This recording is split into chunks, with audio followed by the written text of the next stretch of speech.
is what the car looks like from the outside. No wing, and this is what the roof looks like without a wing. Pretty flat, simple, nothing crazy. Okay, so just been cleaning off the roof. It's nice and dry. I grab some paper towels and then I'm gonna put in the spoiler.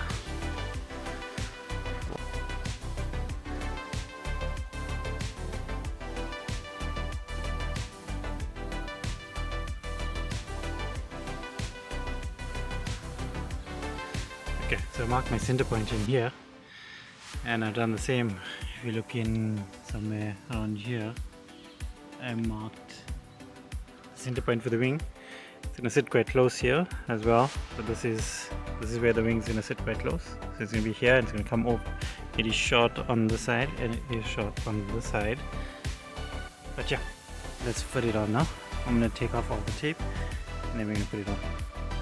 Okay, clearly my masking tape wasn't that the best, but just the wing is not curved as the same as the car, but it's just a bit straight. So generally the edges are the ones that's going to need to be pressed down quite a lot. I'm assuming with some heat and adhesive eventually over time this should spoil. I mean spoiler should bend. Cool, so that's what it looks so far. Didn't cover the brake light. Just a small wing on the side. Front. And over the back. Just got some tape down.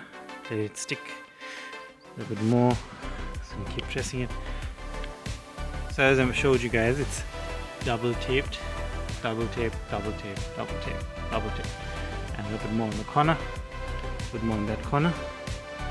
And that's fine. See, if I came a little bit more forward, if I did come a little more forward, I would have probably ran into the light. Being an issue there. So cool, that's done. Let's